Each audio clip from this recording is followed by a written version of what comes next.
नमस्कार। आज बात करेंगे जेमिनी एस्ट्रोलॉजी के बारे में। जेमिनी एस्ट्रोलॉजी बहुत अच्छी है, बहुत मदद इससे हमको मिलती है। स्टार्ट करने से पहले मैं एक छोटी सी लाइन बोलना चाहूँगा। मैं एक कंसल्टेंट हूँ पिछले 24 साल से, और एक साल के करीब मुझे हो गया है जो मैं पढ़ा रहा हूँ अभी। और मेरा पढ़ाने का मकसद ये है कि लोगों को सही दिशा और ज्ञान मिल सके।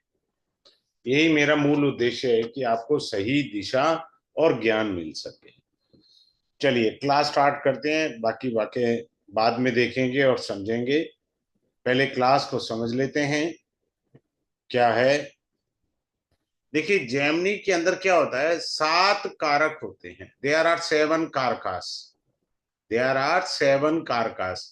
अब क्या होता है कि इस कारक के अंदर आप ध्यान से देखेंगे, ये कारक लिखे हुए हैं यहाँ पर। आपको सॉफ्टवेयर में लिखे हुए मिल जाएंगे। आप मैनुअल भी सीख सकते हैं। इसमें राहु और केतु, यानी राहु और केतु को कारक के लिए नहीं लिया जाता।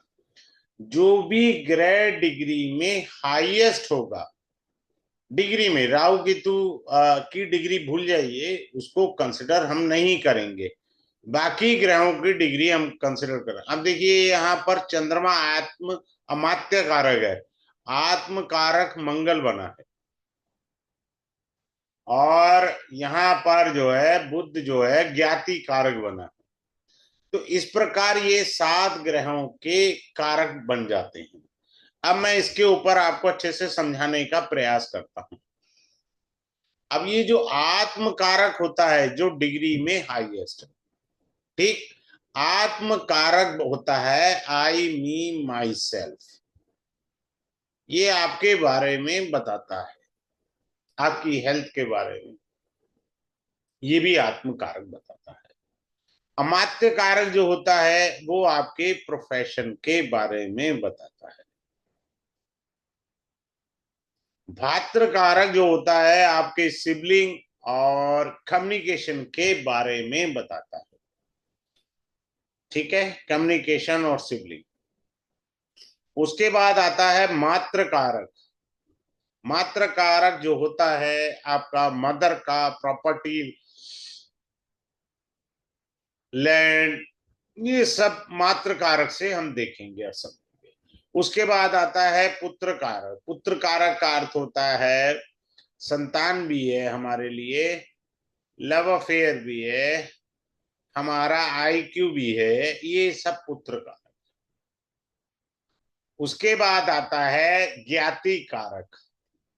जैसे आपकी लगन कुंडली में 6th हाउस होता है, जो आपके संघर्ष को बताता है, स्ट्रगल को बताता है, उसे ज्ञाति कारक कहते हैं। और ये बचा लास्ट का दारा कारक। दारा कारक आपके स्पाउस को बताता है, आपकी पार्टनरशिप को बताता है।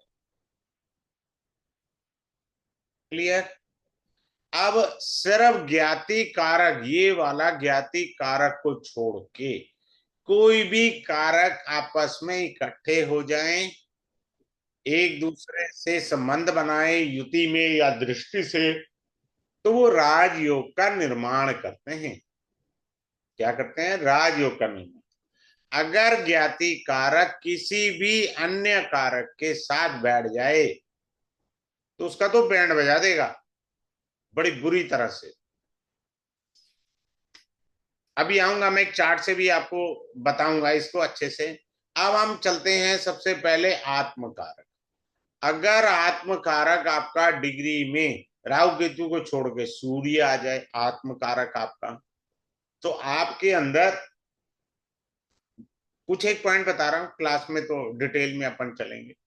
2 आदमी का काम करने की क्षमता होती है, प्लस ऐसे आदमी में अपने स्वाभिमान पर ठेस ना पहुंचे, इसका पूरा ध्यान रखते हैं, या ये कह सकते हैं ईगोइस्ट हो सकते हैं। बात तो वही है, मतलब घुमा करके कहना है, ये वाली बात हम कह सकते हैं। अगर आत्मकारक चंद्रमा है, these kind of people loves the melody songs, emotional, भावुकता, ये सारे चीज होंगे उनके अंदर। दे love glass crockery like that, kitchen में होगी। सो इमोशन सबसे बड़ा, इंट्यूशन पावर उनका वो एक्टिवेट पार्ट हो जाता है, क्योंकि उनका आत्मकारक चंद्रमा आया। Now coming up to the third one, if someone is having आत्मकार का मंगल, किसी का हो तो अभी शेयर आप कर सकते हैं, जो कुछ एक मैं टेक्निक शेयर कर रहा हूं आपके साथ। मंगल अगर आत्मकारक है तो इसका अर्थ है कि पूर्व जन्म में आपने इतने ज्यादा लड़ाई झगड़े किए, इस जन्म में आप लड़ाई झगड़े से दूर भागते हैं, क्योंकि आपका आत्मकारक मंगल है। अगर आपका मंगल आत्मकारक है तो आप लड़ाई झगड़ों से दूर भागेंगे। मैं वैसे पूरी डिटेल पढ़ाऊंगा आपको, अभी यहाँ मोटा मोटा बता रहा हूं आपको। अगर आपका आत्मकारक बुध ग्रह निकल आता है तो आप जीवन भर अपनी वाणी से यश प्राप्त करेंगे। आपका कहा हुआ भजन रखेगा, वाणी से यश मान प्राप्त करेंगे। अगर आत्मकारक आपका वीनस हुआ, शुक्र हुआ, तो हो सकता है आपको जो है कला में रुचि हो, म्यूजिक में, पोएट्री में। समझ में आ रहा है? जिनका आत्मकारक शुक्र है ना, शेयर करें, वो अपनी उम्र से 5 साल छोटे दिखेंगे। अगर उनका आत्मकारक वीनस है, वो यंग दिखेंगे बुढ़े होने पे भी। जिनका आत्मकारक शुक्र हो ना, 70 साल की उम्र में भी जीन्स पहन लेगा वो। ही विल नेवर फील शाई, what is of his age. उसकी एक ही स्टेटमेंट, जिंदा है यार, जिंदगी जीने के लिए पैदा हुए। अगर आपका आत्मकारक शनि है तो ये लोग जॉब पसंद करना ज्यादा अच्छा समझते हैं as compare to the business, और ये काम की गहराई तक जाने का प्रयास करते हैं। यानी उसकी डेप्थ क्या है, उस डेप्थ को जानना चाहेंगे। डेप्थ को जानने के बाद वो लोग आगे जाएंगे और समझने का प्रयास करेंगे। तो ये चीजें आपको बारीकी से समझनी है। हम लोग इन चीजों पर चलेंगे। पहले कारक होते हैं, कारकों का बड़ा इंपॉर्टेंट रोल होता है। ये तो मैंने सभी की हेडिंग बोल दी है, तो मैं डिटेल में बताऊंगा। अच्छा, एक और अच्छी चीज बताता हूं, जो भी आपका आत्म कारक होगा, जिंदगी उसी के आसपास घूमती है। ये चेक कर लीजिए। अब जैसे वीनस मैंने कहा आत्म कारक है, तो वीनस क्या है, आपको फीमेल मदद भी करेंगी और प्रॉब्लम भी देंगी, जिंदगी वो भी है। वीनस एक ये भी पॉइंट रखता है, तो हम उस चीज को भी समझेंगे। अब आ जाइए कुंडली के अंदर, कारक हो गए। अब ये कारक जो होते हैं, ये बहुत बड़ा रोल अदा करते हैं जीवन के अंदर। अब जैसे ये कुंडली है, इस जातक की बृहस्पति की दशा है, क्लियर। अब हम चेक करेंगे, ये मैं दोनों एंगल से पढ़ाऊंगा आपको। यानी मैं जेमिनी के साथ आपको वेदिक का कोरिलेशन करना सिखाऊंगा। जुपिटर है, तो जुपिटर क्या है, भात्र कारक है। ये देखिए, जुपिटर निकला हमारा भात्र कारक। तो भात्र कारक निकला तो आदमी जो है अपना कहाँ ध्यान दे रहा है, कम्युनिकेशन पर फोकस, सिबलिंग पे फोकस, ट्रैवलिंग पे फोकस चला गया, क्योंकि वो भात्र कारक है। अब एक और पॉइंट पर आते हैं। जेमिनी में क्या होता है कि चर राशि में जो दृष्टि होती है वो स्थिर राशि पर जाती है, स्थिर राशि पर। और स्थिर राशि की दृष्टि चर राशि पर जाएगी, और द्विस्वभाव की दृष्टि द्विस्वभाव राशि पर जाएगी। अब आप देखिए, मंगल शनि बुध ये लगन पर दृष्टि डाल रहे हैं। सूर्य जो है 11th हाउस को देख रहा है, क्योंकि ये स्थिर राशि चर राशि को देख रही है, तो उसमें बैठा ग्रह भी उस भाव को देखेगा, उस राशि को देखेगा। सिंपल है, इसमें कोई रॉकेट साइंस नहीं है। अब ये देखिए, जुपिटर स्थिर राशि में बैठ के वीनस को देख रहा है, क्योंकि ये चर राशि है, ये लिखा है ना, स्थिर राशि में बैठा ग्रह चर राशि को देखता है। तो हम ये देखेंगे, राशियां की दृष्टि देखनी आ गई। अब आते हैं, अब हम ढूंढेंगे कारकांश लगन। अब कारकांश लगन कैसे ढूंढते हैं, देखिए, हाईएस्ट डिग्री प्लेनेट आपका आत्मकारक था, वो है मंगल। ये देखिए, मैं निशान लगा के आपको दिखा देता हूं, ये रहा आत्मकारक मंगल। अब ये मंगल बैठा है मिथुन राशि में, तो ये आपकी कारकांश कुंडली बन गई। क्लियर? ये क्या बन गई, हमारी कारकांश कुंडली। अब कारकांश कुंडली से राजयोग D1 से भी देखिए और D9 से भी देखिए। कैसे? ये बुध यहाँ बैठ, मंगल यहाँ बैठा है, मंगल यहाँ बैठा है, ठीक है। तो यहाँ 10th हाउस में आपका आत्मकारक बैठा हुआ है। वेरी गुड, बहुत पॉजिटिव पॉइंट है, अच्छा राजयोग है। अब हम देखेंगे शनि भगवान कौन है। शनि भगवान पुत्र कारक है, ये भी एक राजयोग है। बुध कौन है? बस बुध ने कबाड़ा कर दिया, बुध है ज्ञाति कारक। समझ में आया? ये गड़बड़ हो गई। अब आपका जो आत्म कारक है वो कारकांश के अंदर ज्ञाति कारक की राशि में बैठ गया, सब कुछ हिला के रख दिया। हमको दशा भी पता लग गई, क्या 1 सेकंड में रिजल्ट देगी, और कारकों का भी पता लग गया कि क्या करेंगे वो हमारे साथ। इस तरीके से हम कुंडली को क्रॉस एग्जामिन करेंगे, क्योंकि कई बारी कुछ चीजें हर जगह एक अच्छा पॉइंट मिल जाता है हर एस्ट्रोलॉजी में। आगे चलते हैं और समझने का प्रयास करते हैं। अब अगले पॉइंट ये है कि ये जो हमारा कारकांश लगन आया, ठीक है ना, अब मान लो इस कारकांश लगन के अंदर चंद्रमा बैठा होता साथ में, तो आदमी को बहुत सारी प्रॉब्लम दे देता, इमोशनल अटैचमेंट दे देता। अगले पॉइंट पर चल रहे हैं, अभी मैं मोटा मोटा बता रहा हूं। आप प्रोफेशन को लेकर के चिंतित हैं, राइट? अब हमारा जेमिनी के अंदर प्रोफेशन का लॉर्ड कौन बना है? अमात्य कारक चंद्रमा है। तो चंद्रमा हमारा प्रोफेशन को बता रहा है एज पर जेमिनी। बात क्लियर?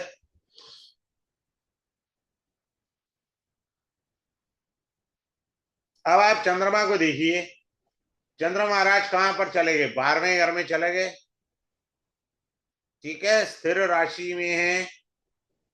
अब इस चंद्रमा पर दृष्टि किसकी आ रही है? शुक्र की आ रही है। शुक्र कौन है?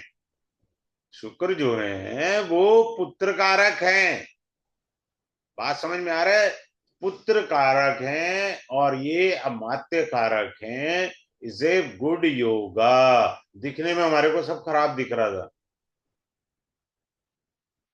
क्लियर है? दोनों एक दूसरे को देख रहे हैं, राजयोग का निर्माण कर रहे हैं। Now coming up to the नवांशा चार्ट। अब नवांश में भी देखते हैं, किसको देखेंगे? अमात्य कारक और पुत्र कारक को देखेंगे। हमारा चंद्रमा अमात्य कारक था, इसके साथ भाई साहब ज्ञाति कारक बैठ गए, बैंड बजा दिया इन्होंने। जो हमें यहाँ पॉजिटिविटी दिखाई दे रही थी, यहाँ हमको नेगेटिविटी दिखाई दे गई 1 सेकंड के अंदर। हम तो यहाँ राजयोग ढूंढ रहे थे, लेकिन यहाँ अमात्य कारक के साथ ज्ञाति कारक बैठ गया। यानी इसका अर्थ ऐसे बोलेंगे, प्रोफेशन में संघर्ष रहेगा। दूसरा एक और मीनिंग भी होता है, नौकरी लगेगी कॉम्पिटिटिव एग्जाम पास करके आराम से, ये भी मीनिंग होता है। हमेशा नेगेटिव नहीं पढ़ना चाहिए, ये मीनिंग भी हमें समझना है। यानी हमारा एग्जाम से संबंध आ गया। अगले पॉइंट पर चलते हैं। अब क्या होता है कि अगला पॉइंट आता है हमारा आरूढ़ लगन। आरूढ़ लगन। सबसे पहले आरूढ़ लगन को समझेंगे कि ये होता क्या है साहब आरूढ़ लगन। आरूढ़ लगन समाज आपको किस दृष्टिकोण से देखता है उसको क्या बोलेंगे, आरूढ़ लगन। फिर से समझा रहा हूं, आरूढ़ लगन का अर्थ होता है समाज आपको किस नजरिए से देखता है। अब इसका बड़ा आसान तरीका है, मैं तो मैनुअली सिखा देता हूं, खाम खाम सॉफ्टवेयर के चक्करों में पड़ो ही मत। लगन का स्वामी 10th हाउस में है, अब बुध से 10th हाउस तक यात्रा करिए, तो ये मेरा आरूढ़ लगन आ गया। कौन आ गया, आरूढ़ लगन। क्लियर, मीन राशि का मेरा आरूढ़ लगन आ गया। बात क्लियर हो गया, सिंपल सी बात है। अब आरूढ़ लगन के कई नाम है, ठीक है, पद लगन ये भी नाम है, मुख्य पद लगन ये भी नाम है। तो जो नाम है कल को आप कंफ्यूज हो जाए जी हमारे को किसी ने ये बताया, आरूढ़ लगन, पद लगन, मुख्य पद लगन, या आप जो समझते हैं ठीक उस नाम से इसको पुकार भी सकते हैं। आगे चलते हैं। अब आरूढ़ लगन का स्वामी यदि एग्जॉल्टेड होता, अब यहां देखिए हमारा आरूढ़ लगन बना मीन राशि का, इसका स्वामी आरूढ़ लगन से 12वें में। अगर ये बृहस्पति उच्च का होता है यहां पर, समझ रहे हैं, मैंने एग्जाम्पल दे रहा हूं आपको, आरूढ़ लगन का स्वामी, तो साफ कह दीजिए आपका जन्म एक अच्छे परिवार में हुआ है, खाती पीती फैमिली में, धनाढ्य परिवार में आपका जन्म हुआ है, और आप इस जन्म में प्रोग्रेस करेंगे। अगर आरूढ़ लगन का स्वामी नीच का है, अगर यही जुपिटर नीच का हो जाता पंचम भाव में, तो जातक एक गरीब परिवार में जन्म लेगा और जीवन में ऐसे जाएगा, फिर ऐसे आएगा, फिर ऐसे जाएगा, फिर ऐसे जाएगा, कैरियर में लाइफ हिचकोले खाएगी ना। समाज आपको कभी कभार सम्मान दे देगा, कभी आपको जमीन पे बिठा देगा। तो हमें ये बारीकियां सीखनी है कि आरूढ़ लगन का क्या अर्थ होता है, कि समाज में हमारे को क्या सम्मान मिलता है। अब मान लीजिए आरूढ़ लगन में जुपिटर खुद बैठ जाए, तो जुपिटर होता है ज्ञान, तो नेटिव जो है ज्ञान के कारण फेमस होगा। बात क्लियर। अब मान लीजिए ये हमारा आरूढ़ लगन निकला था, अब गलती से इसमें शनि बैठ जाए आरूढ़ लगन में। मैं फिर से बता देता हूं जो बाद में आए हो, तो लगन का स्वामी 10th हाउस में है, बुध से 10th हाउस तक चलिए तो 7th हाउस आएगा, तो वो आपका आरूढ़ लगन होगा। अगर शनि बैठा हो आरूढ़ लगन में, तो समाज में लोग कहेंगे छोड़ो यार इससे क्या पैसे मांगने, इसकी जेब में कुछ होता तो है नहीं है, खाम का अपनी बेइज्जती करानी है, नहीं। That person is deeply by heart is very helpful, वो जरूरत से ज्यादा आपकी मदद करने वाला व्यक्ति होगा, क्योंकि शनि बैठा है। शनि डिसिप्लिन और नियम और जिम्मेदारी को निभाने वाला ग्रह होता है। अब आ जाइए, आरूढ़ लगन पर शुभ ग्रह की दृष्टि है, तो बहुत अच्छा है। अब देखिए द्विस्वभाव राशि है, तो द्विस्वभाव राशि में सारे बैठे ग्रह आरूढ़ लगन को देख रहे हैं। सिर्फ एक महाराज बुध जो है वो ज्ञाति कारक है, ये महाराज जी नेगेटिव प्लेनेट है।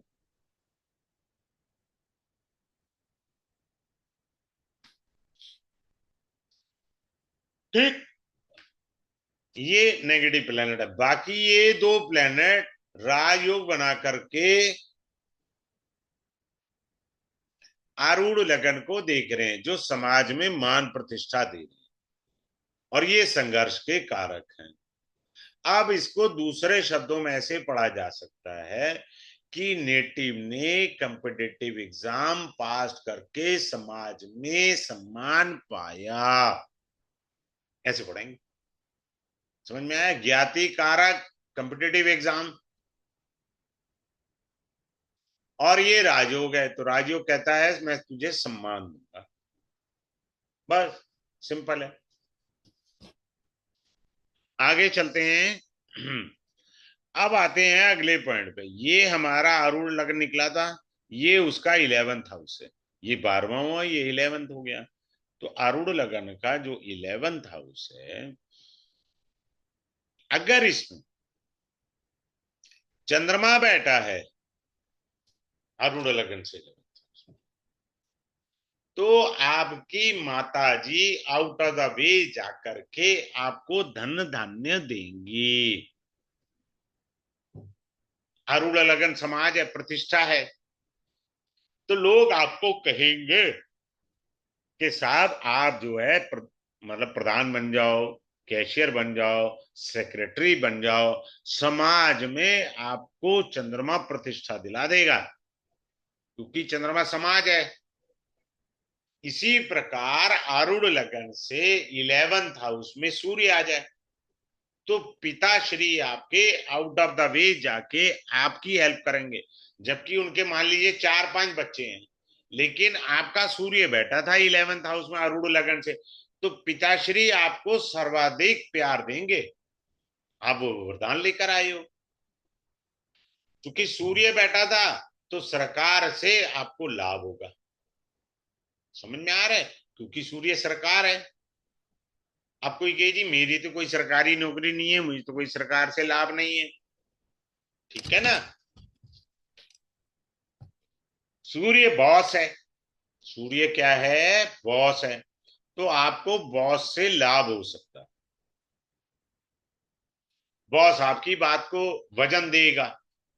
हमें देखना है कि अरुण लगन से 11th हाउस में कौन सा ग्रह बैठा हुआ है और वो आपकी कितनी मदद कर रहा है। सीधी बात है, कोई रॉकेट साइंस नहीं है। आगे चलते हैं। अब हम पढ़ेंगे उपपद लगन। उपपद लगन, ठीक है। वो हमारी मैरिड लाइफ के बारे में बताता है। वो कैसे बनता है, 12वें भाव में धनु सिंह राशि है, इसका स्वामी सूर्य कहाँ बैठा है, यहां बैठा है, अपने भाव से 10th हाउस में बैठा है। अब सूर्य से 10th हाउस क्या हुआ, ये हुआ। तो आपका उपपद लगन जो है कुंभ राशि में बृहस्पति बना। अच्छे से समझ में आया? फिर से बता रहा हूं। 12वां भाव आपका बेडरूम में आपकी मैरिड लाइफ को बताता है वैदिक एस्ट्रोलॉजी में।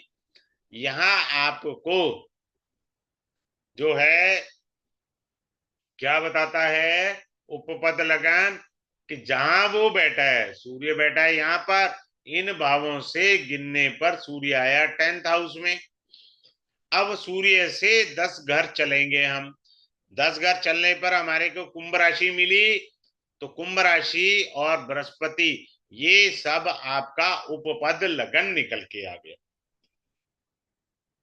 अगर उपपद लगन को शुभ ग्रह दृष्ट कर रहे हैं, अब बड़े ध्यान से देखिए, मिथुन राशि स्थिर राशि को नहीं देखती ना, वेरी ठीक है। अब आप देखिए इसको कौन देख रहा है, स्थिर राशि है, चर राशि में बैठे ग्रह देख रहे हैं, तो यानी आपकी मैरिड लाइफ बहुत अच्छी है। इसको कोई भी पापी ग्रह दृष्ट नहीं कर रहा है, कोई भी पापी ग्रह दृष्ट नहीं कर रहा। समझ में आ गया? क्योंकि ये स्थिर राशि है, इसको चर राशि देखेगी। इसमें वीनस बैठा है, वीनस अपने से पीछे वाले भाव को नहीं देखता, आगे वाले को देखेगा, पिछले भाव को नहीं। तो चर राशि में और तो कहीं ग्रह है नहीं, तो इसलिए कोई पाप प्रभाव नहीं, मैरिड लाइफ अच्छी है, बात खत्म हो गई हमारी। अब आगे चलते हैं एक और चार्ट से, अब हम आपको एक तरीके से समझाते हैं, बड़े अच्छे तरीके से आप समझिएगा।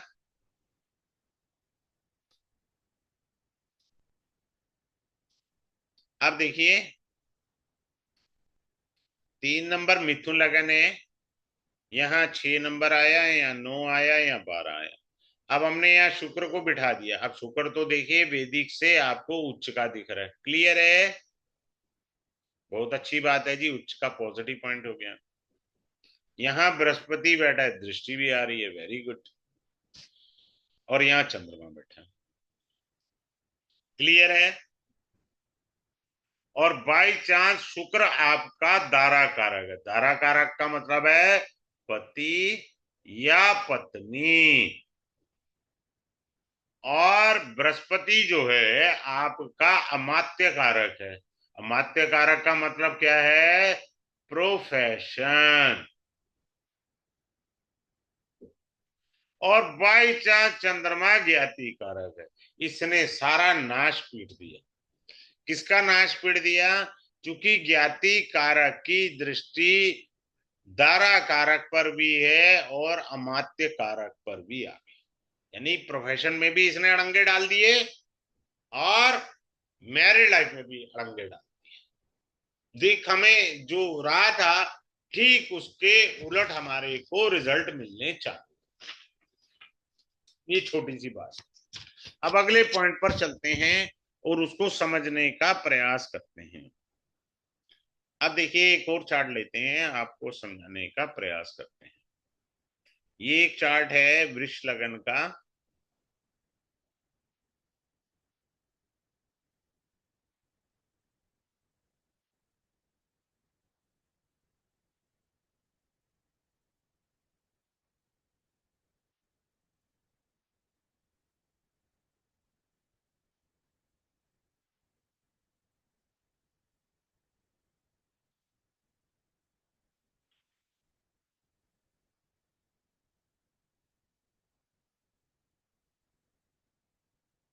ऐसा होता है जेमिनी जो होती है ना, चर दशा पर होती है। चर दशा आधार होती है।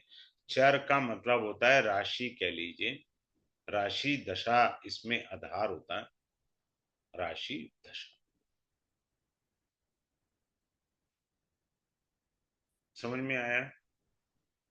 अब हम क्या समझना चाहेंगे, बड़े ध्यान से देखिए। इस जातक की क्या थी? इस जातक की जो दशा है, पहले मैं छोटा सा लिख देता हूं, फिर आपको समझ में आ जाएगा। ठीक है। अरे एक सेकंड। क्या है कि इस जातिका की दशा किसकी चल रही थी? कुंभ राशि की दशा। कुंभ राशि,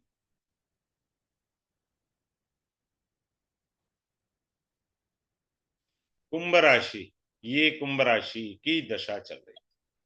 क्लियर है। इसमें अंतरदशा सिंह राशि की चल रही थी, राइट। और ये सम सप्तक है। सम सप्तक का अर्थ होता है 1 7 एक्सिस। क्लियर है। इसमें जातिका की शादी हुई। एक और पॉइंट बताऊंगा कि ऐसा क्यों हुआ। ठीक है, शादी हुई। अब हम इसका मिलान विस्तुंद्री दशा से भी ढूंढेंगे। समझ में आ रहा है? अगले पॉइंट पर आपको मैं और अच्छे से बताने का प्रयास करता हूं। अब 1 मिनट, किसी ने ज्वाइन करना है, वासुदेव जी। अब आप देखिए दूसरा क्या आया। दूसरी इनकी दशा आई, पहली कुंभ में सिंह आई, दूसरी आई कुंभ में मीन राशि की दशा। इसमें इसको संतान प्राप्त हुई। भाई संतान क्यों? देखिए कुंभ से दूसरा भाव फैमिली हुआ, जैसे आप वैदिक में पढ़ते हैं सेकंड भाव फैमिली हुआ। क्लियर है। और बुध जो है वो आपका पुत्र कारक है। तो पुत्र कारक अर्थ यहाँ पुत्र नहीं है भाई साहब, पुत्र कारक अर्थ होता है संतान। तो पुत्र कारक चूंकि द्विस्वभाव राशि में बैठा था, वो भी देख रहा था। इस कारण से संतान का जन्म हुआ। पुत्र कारक का यहाँ ये नहीं मतलब है भाई साहब कि बेटा पैदा हो गया, ऐसा कुछ नहीं है भाई साहब। अब अगले पॉइंट पर आते हैं। अगला पॉइंट क्या है? अर्गला है, जो मैंने कभी नहीं पढ़ाया। अर्गला, अर्गला आपको बड़े अच्छे से मैं समझाता हूं थोड़ा सा। इस बार मैं अर्गला को इंट्रोड्यूस करूंगा सो दैट आप लोग कुछ नया और अच्छा सीखें। आप देखिए, मैं चार्ट से समझाता हूं। अच्छा, अर्गला जो हम पढ़ेंगे ना, अर्गला हम विस्तुंद्री दशा से भी पढ़ेंगे और राशि से भी अर्गला पढ़ेंगे। राशि जो होती है वो जैमिनी होती है, और ये दशा ये हमारा वैदिक एस्ट्रोलॉजी है। क्लियर है? आ जाइए, अब इसको समझना कैसे है, ध्यान से देखिए। अब अर्गला जो होती है, अर्गला का मतलब होता है दरवाजे पे चिटकनी लगाना, सपोर्ट लेना। पहले जमाने में अर्ली, अर्गला ऐसे शब्द का उच्चारण होता था, तो वही चीज होती है यहां पर भी। अब आप देखिए, किसी यहां पर तीन ग्रह बैठे हैं, इनकी पहली अर्गला होगी सेकेंड हाउस, दूसरी अर्गला यहां से फोर्थ हाउस लगन, तीसरी अर्गला इनकी पंचम भाव, वो सेकेंड हाउस बनेगा, चौथी अर्गला 11वां घर बनेगा, ये वाला हाउस। यहां से इस भाव को सपोर्ट मिल रही है। अब ये सपोर्ट कैंसिल हो रही है, वो कैसे जानेंगे? जो अर्गला की यानी मैं ऐसे लिखता हूं, अर्गला यानी सपोर्ट, अर्गला यानी पॉजिटिव। तो जिस भाव या ग्रह से, भाव से भी अर्गला पढ़ेंगे हम लोग, ग्रह से भी पढ़ेंगे, तो भाव से यहाँ के अर्गला अलग हो जाएगी। हर भाव या हर ग्रह से अर्गला सेकेंड, 4, 5 और 11 होती है, जो उसे अपलिफ्ट करती है। लेकिन इसमें टांग अड़ाने वाले भी होते हैं। कौन होते हैं? जो अर्गला को आगे ना बढ़ने दे, बाधा पहुंचाए, बाधा से यानी दिक्कत देने वाले हैं। ठीक है, तो 2 की 12 अर्गला कैंसिल कर देगी या दिक्कत दे देगी, 4 की 10th हाउस, 5 की 9th हाउस, 11 का क्या है? Third house. अब ये देखिए, इसको यहां से अर्गला मिल रही है, कैंसिल कहां से हो रही है? सूर्य केतु से, 12वां आ गया। पर हम ये जो कैंसिलेशन है वो 0, 60 डिग्री 30 मिनट के आधार पर सीखेंगे। कैंसिलेशन दे रहा है, दिखा रहा है हमें बिना डिग्री के, पर हमें बारीकी से डिग्री से भी चेक करेंगे कि ये कैंसिल हो रही है या नहीं हो रही। Now coming up to the next point. Next point क्या है? वो ये है कि मैं आपको एक तो